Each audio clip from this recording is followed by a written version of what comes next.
Hey, good morning, good evening, good afternoon, everybody. This is Jeff of Fluent American, wishing you also a happy New Year. Because I know I haven't seen you guys live since the New Year. I hope you guys had a good one to start 2020, 2021. Excuse me.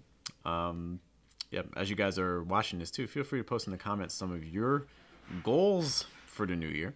I know personally, some things I'm planning to do, just kind of expanding teaching options, also some little goals like writing that I have as well.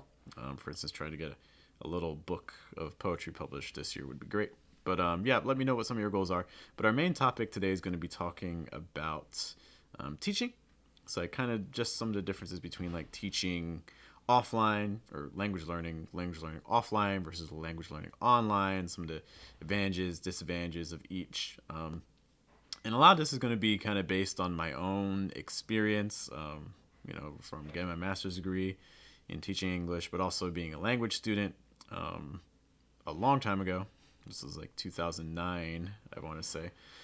Just keeps getting farther and farther back. I was actually a student in Italy studying Italian at a language center. But I also have experience taking language classes online as well, in addition to teaching. And there are just some things I noticed just between taking language classes online versus taking them in person. And I'd love to kind of get your own insights on this too. So if you think you have a relevant experience that you've had that you'd like to share, please let me know in the comments because it would be great to see them. So kind of just maybe just starting off as like a teacher's perspective. What are some of the differences between teaching online versus teaching in person for me? So some background. When I started teaching, I was actually teaching at a language center in person, and I did that for about, I don't know, I started in like 2010, and I stopped in like 2016, 2017. And, also have some experience as like a director of a language center too. Some of the things I really liked about, working in person was it's just nice to have that human contact, like walking into a classroom, seeing your students, being able to talk to them about their days, shaking hands, just kind of like navigating that physical space together, I think is really valuable. And I think students also value that too. I think that's one of the reasons why a lot of students are hesitant to take classes online is they missed kind of that human connection, which I do think is valuable.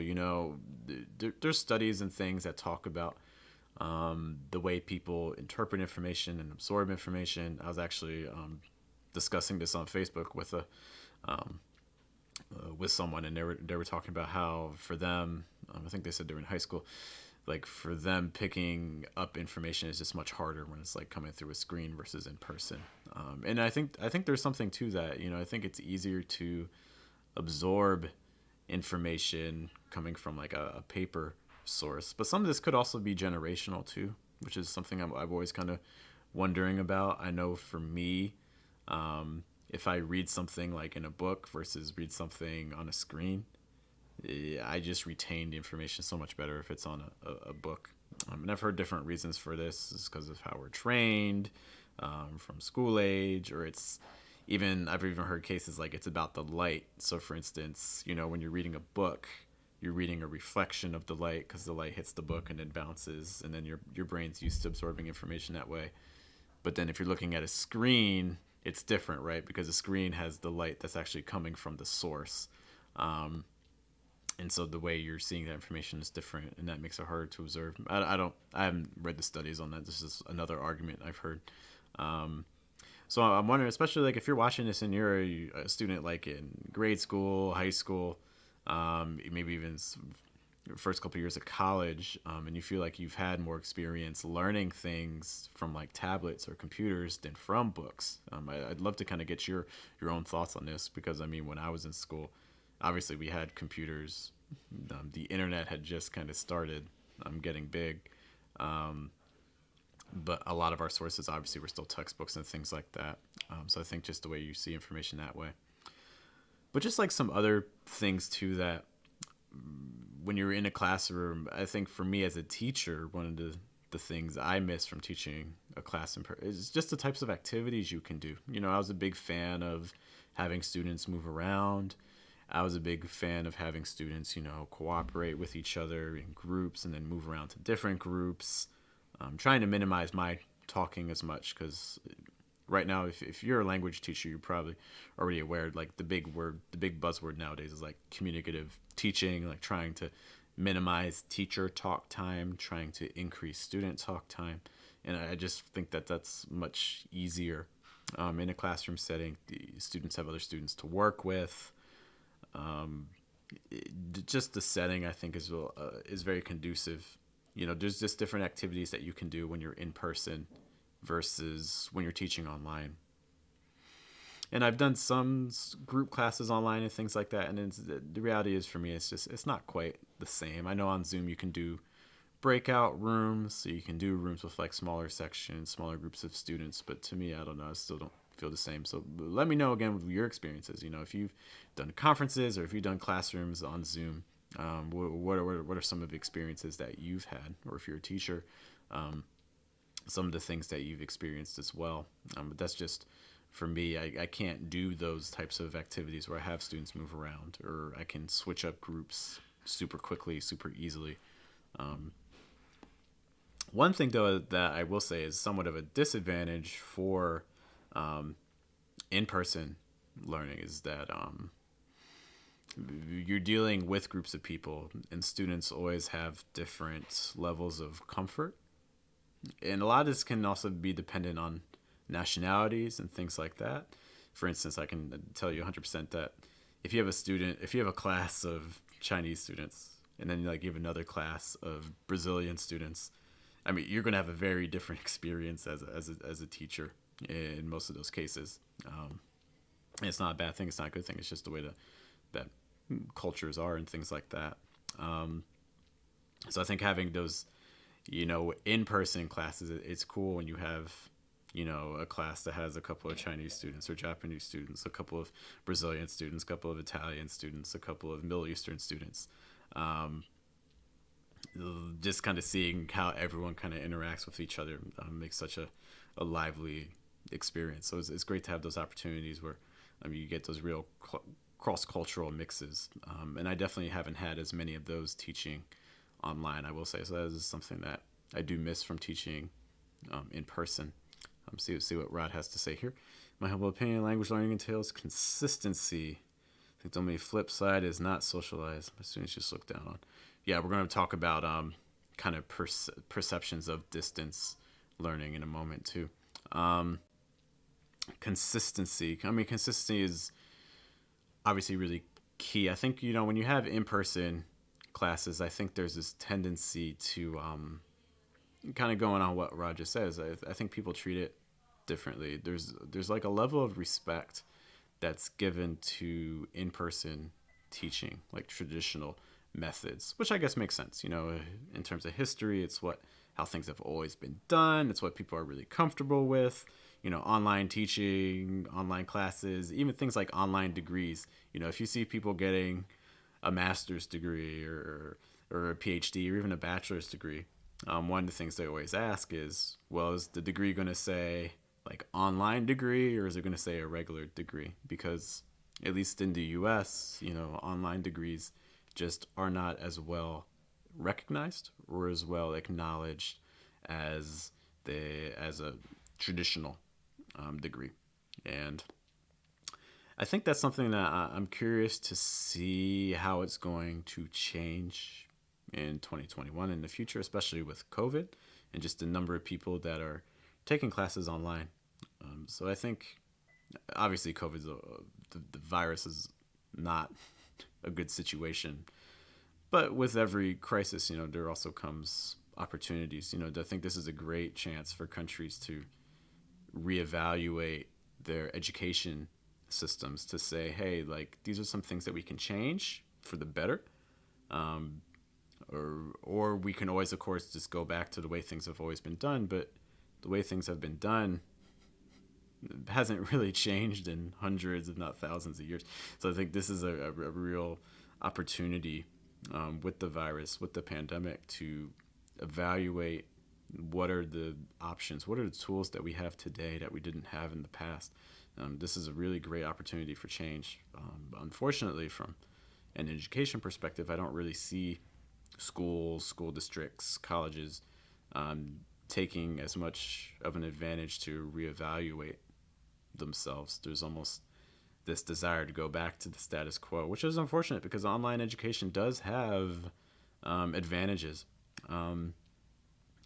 So again, I'm curious to see if online degrees and online education, if that's going to be better received in the future. I mean, again, let me know your thoughts. If how do you feel about online degrees? Like if someone says that they got a master's degree, but it's from like an online school, do you guys take that less seriously? Do you take it more seriously, as seriously?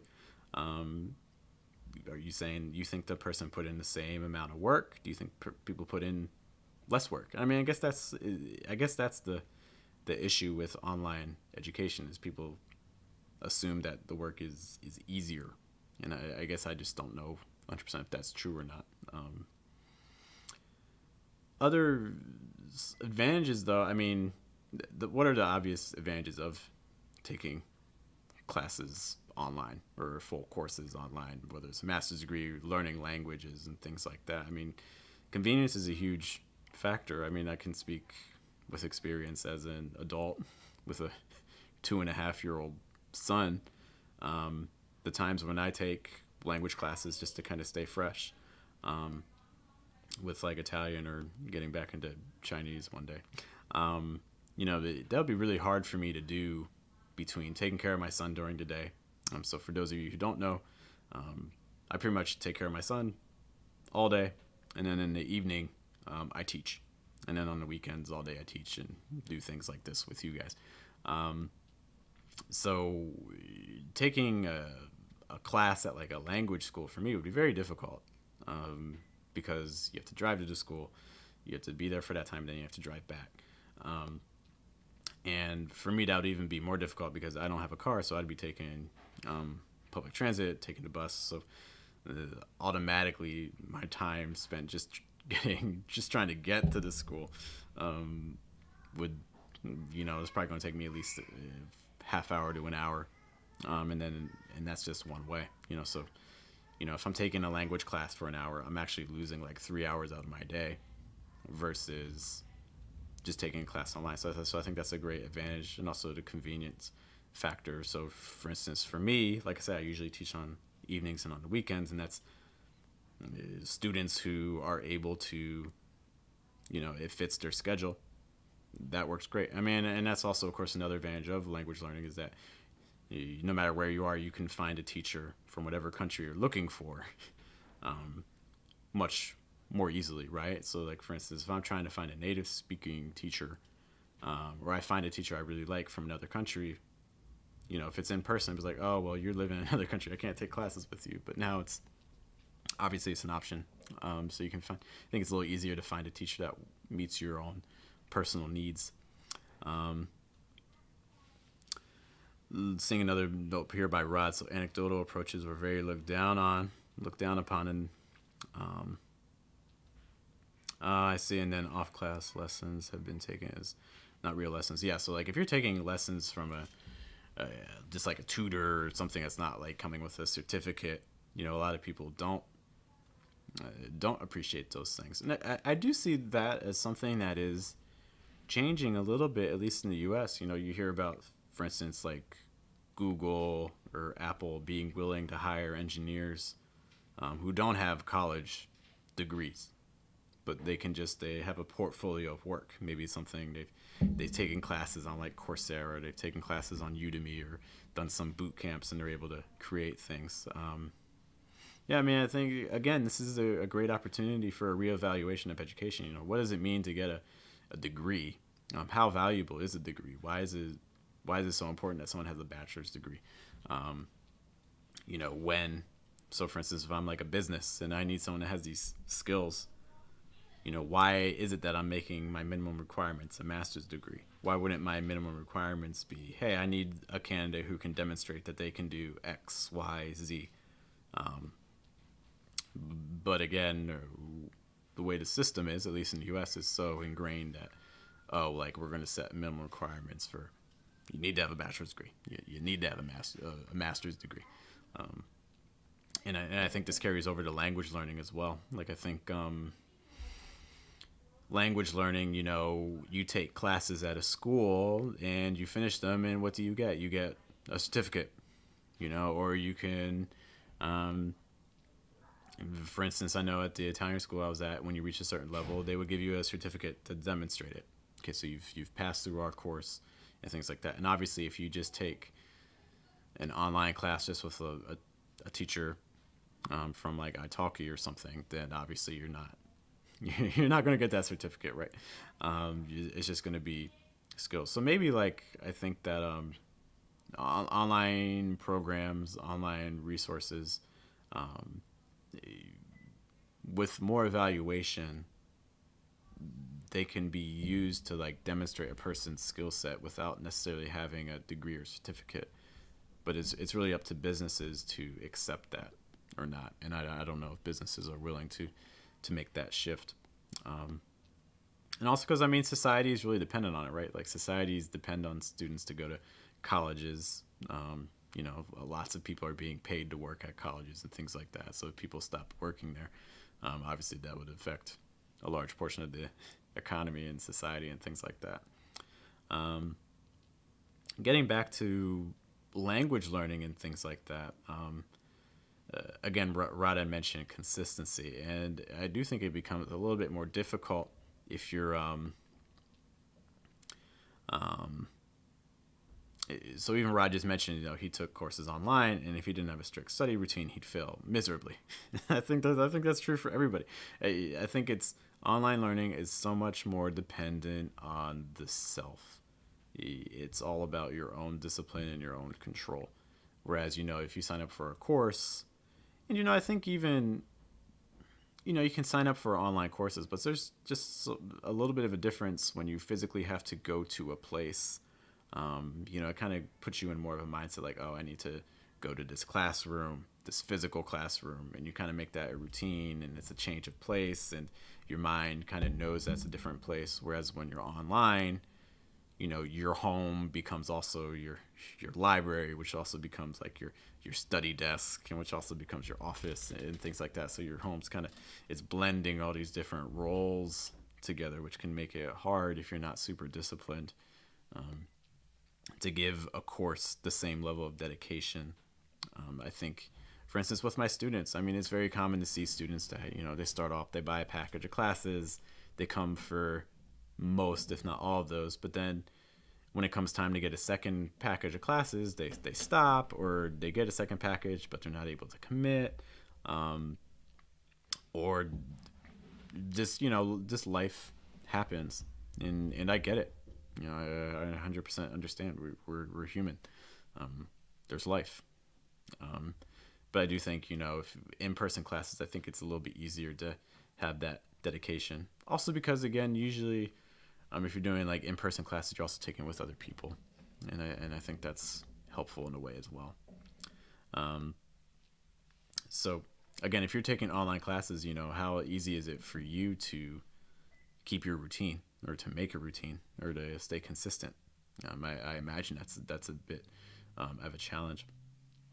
I think another thing too is, with online classes, online language learning, there's so much out there, and there's so many studies that demonstrate, when people are given too many choices, and too many choices doesn't have to be a lot. It can be like 4 choices, 5 choices, 6 choices.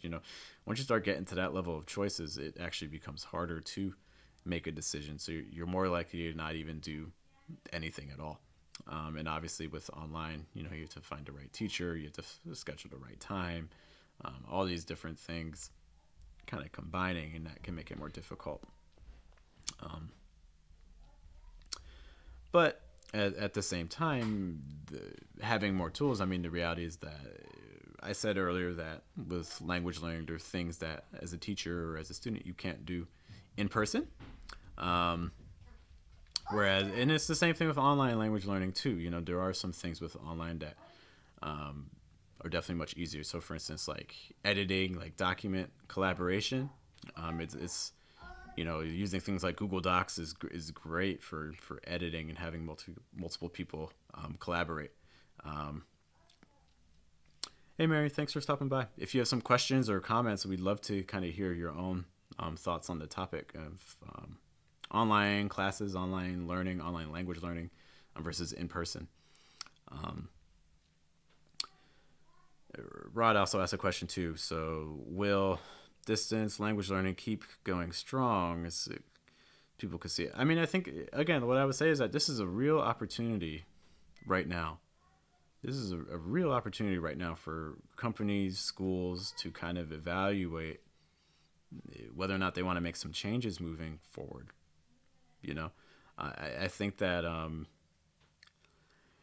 what you're seeing, for instance, in the US, you're seeing some businesses already starting to move out of places like New York or San Francisco, which have just ridiculous rent prices. You're seeing these large companies moving to smaller areas because they're like, oh, we don't we don't need this massive office. We can just we can downsize and have most of our workers just work from home, save money on rent and things like that. So I think companies are starting to see the benefits.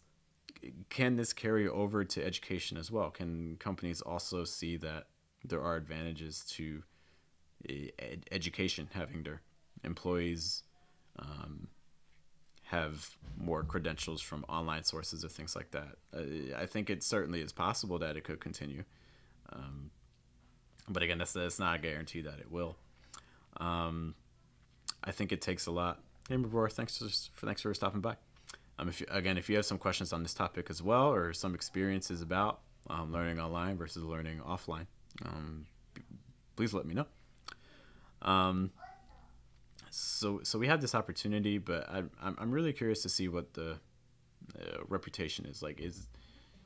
Is online language learning going to be a more respectable, a more reputable source for credentials? And I think that's going to determine a lot about how it's received. Personally, for me, again, I mentioned before I was the director, academic director at a language center, and if I saw a teacher that had, 2 or 3 years of online language teaching experience, but no in-person experience, I would still be willing to hire that person, just from an instructional point of view.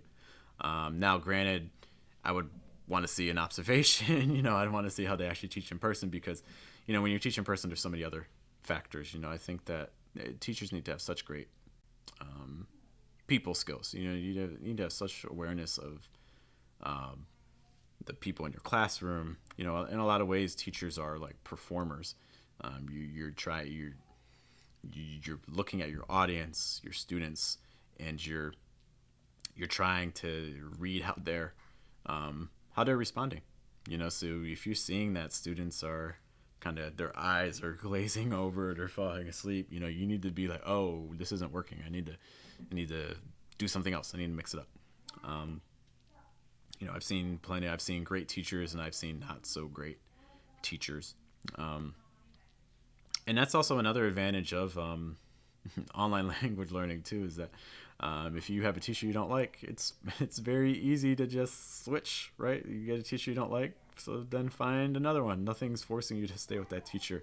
Whereas if you're in person at a language school, you don't get to decide your teachers for the most part. You're assigned who you're assigned to. You don't have much control over that level of the course. And that's something that would frustrate my students when I was the director, because sometimes they'd want to take a class with a certain teacher and be like, hey, well, that teacher's not available. Or more often the case is they would not want to take a class with a certain teacher, but for different reasons, there was no other option. So just the flexibility you have with choosing your own sources and materials, I think, with online language learning is just so much more increased and beneficial. I know for me, in choosing teachers for Italian and things like that in the past, there's teachers you find that you like, and there's teachers you find that you don't quite like as much, and it's much easier to make the switch. So I would definitely give that advantage to online language learning. Other just some general things. I know there were a couple of little notes I had that I wanted to review. Social activities. Oh, saving face. So one thing I would say is that when you're teaching in person, also, and Rod also mentions that from a teaching perspective too. We had to reinvent ourselves in 2020. We had to face the camera. Yeah, and for some, that's interesting. You mentioned that. For instance, my wife is a high school teacher, and last year at the start of the pandemic, in case you're not familiar, in the U.S., most schools closed, or they switched to online only options. And so, I would not want to be in that position of only ever teaching online, only ever teaching in person, and then being told, okay, tomorrow you need to start teaching online. If I've never taught online before, I would not want to make that switch. So I definitely feel for teachers that had to make that adjustment, because if you never had training or you've never done it before, it's obviously very different, like we've been saying. That being said, for me, I really can't complain about 2020 from a work perspective, because honestly, my job wasn't really affected at all. I'll be honest. Out of all the people I know, I feel like my life has changed the least, just because I've been teaching online now. This will be my fifth year just teaching online. My life really hasn't changed. But yeah, if you've never done that before, it's obviously a big shift. But one thing I will say is that from a teacher's perspective, one thing that can be challenging, especially in group classes, in person, is you're always trying to put students in a position where they feel comfortable, or at least this is my philosophy. I was always trying to put students in a position where they would feel comfortable participating. They didn't necessarily have to be active, answering every single question or things like that. But if they felt like they had something to contribute or something to say, I wanted to make sure that they felt able to say it, and a lot of this comes down to face. If you're not familiar with the concept of face, it's this idea of, people, you want to lower the things like the affective filter. So the affective filter is kind of like what I just said. It's like how comfortable people say or like want to participate or communicate. If you lower the affective filter in a classroom, like, you make people feel more welcome. How can you do that? Well, for instance, instead of having like a whole group discussion with all the students, and then you call on people like, hey, you say something, or like, hey, you say something like that. That raises the affective. It can make it more difficult to communicate in class. So if you lower the affective filter, one strategy you could do is you could, for instance, have students work in pairs. So then when students are in pairs, it's a smaller setting. So instead of talking to everybody at once, you're just talking to one other person. You can feel more comfortable thinking about ideas. Another strategy you could do is you could have students, you ask a question, you give everyone like 2 minutes to think about their answer, and then you put students in a pair so then they can talk about their thoughts that they already prepared, and then you move into the whole group. So now you've given your students 3 opportunities to prepare themselves to talk. Okay, they had time to think on their own, they had time to think with a partner, and then they have time to recoup with the whole class. So that's one opportunity you can use to help students get more comfortable. And that's something that, when I was teaching in person, I was always trying to think about. There's all kinds of staging, there's all kinds of structuring for lessons. That way you're trying to get students comfortable. Especially in language classes, because communication, if it's a speaking class or a conversation class, that's super key. And some students from different countries or different cultures just tend to be quieter, for those types of whole group discussions than students from other countries. So for instance, when you're trying to do pairings and things like that as a teacher, it's helpful to, let's say again, you have like students from Saudi Arabia, you have students from China, you have students from Brazil, you have students from Japan. it might be good to put a student from Saudi Arabia with a student from China, or a student from Japan with a student from Brazil, just to kind of mix up the cultures and trying to get people more talkative and communicating and things like that. Online language learning. I have a question here about switching to online teaching, and I missed a couple other comments too. Mary mentions that for online learning, you need consistency and everyday routines. Yeah, and I think a lot of people just don't have the discipline for that, or it's very easy to fall out of routines. There's also this concept of state-dependent learning, which I think is also a factor. You can see this at play, for instance. This is going to seem like a tangent, but let's talk about like drug addiction. Like, if someone gets addicted to drugs, then they go to another place to get rehabilitated. Often they do great in rehabilitation, and then they go back home, and then they kind of fall back into the same traps or the same issues with drugs. This is a lot because of like kind of state dependent things. They're in the same environment, so they fall back into the same cues. It's the same thing with learning as well. So for instance, if I have a student who every day sits at the first desk in the room, and then I give a test, they're gonna do best on that test if they sit in that same seat. If they decide like, oh, it's test day, I'm gonna change my seat. There's a chance that they wouldn't actually perform as well on that test because the conditions are different. You're changing the conditions. And I think it's the same thing when you're learning at home.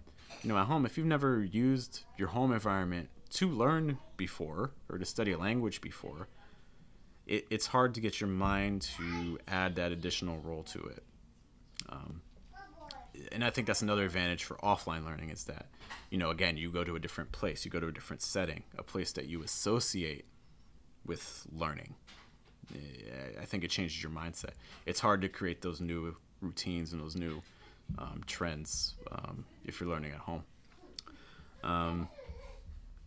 Some of our other points here. So again, Francesca was asking about the experience of switching. My experience switching was good overall. I think it definitely helped me that I had tons of resources because I'd already taught offline for 6 or 7 years or so. So then when I was making the switch to online language learning, I didn't have to change things very much, right? I already had I had catalogs of materials, lesson plans, exercises. I, of course, needed to find some new things. I had to find, new websites. I had to get used to talking on a screen. I think the biggest adjustment was just doing one-on-one because, at the time and still now, most of my classes are one-on-one. And that's obviously very different than working in a group. But to kind of get used to that, I had started, so I was teaching in person, but then at the language center. But then I also started teaching online too, and I started that slowly, and then eventually made the switch because my language center eventually had to close. So then when it closed, I just made the jump to just teaching online full time. So for me, the transition was pretty smooth and it worked out really well. Again, for teachers, for instance, during the pandemic that had to make the switch unexpectedly and immediately, obviously that's a much more challenging situation. Let's see some other things here. A lot of people are, Francesco also says here, a lot of people are super afraid to give up a career. Yeah, there's so many teachers are used to only teaching in person, and the idea of teaching online is scary, I think, for some people, because they're like, oh my gosh, where do I begin? I need to find a video platform. I need to, maybe I'm afraid of technology. Maybe I don't know what's out there. I need to find a microphone. I need to find a camera. All these things that you never had to worry about. Change is scary for people, but that doesn't mean it's something that shouldn't be embraced. It's scary as a challenge, but it can also add to your repertoire. Like I feel now that I've taught online, I feel comfortable teaching in person, and I also feel comfortable teaching online as well. And I think for me as a teacher, that makes me a stronger person. I think that makes me even better at what I do. But yeah, it definitely is scary. Rod mentions that 80% of his classes online now are one-on-one. Yeah, I mean, I've been doing most of my classes are one-on-one, and that's something I'm actually trying to slowly branch out of. I'm trying to embrace more online groups and things like that. I've done a couple, but that's definitely something that, if you ask me another goal for 2020, that's something I'd like to adjust. Start instead of having 90 to 100% of classes being one-on-one, maybe get that down to like 70 to 30 or 60-40 or things like that. I think that's really helpful. You know. I do have to head out really soon. Actually, speaking of classes, head out to another class. But I'll be here for just another couple of minutes. If you guys have other questions and comments about your experiences, whether language learning online, language learning in person, I just want to make sure I covered all the main things I wanted to cover. And then also kind of give a quick summary here too. So, advantages for online learning.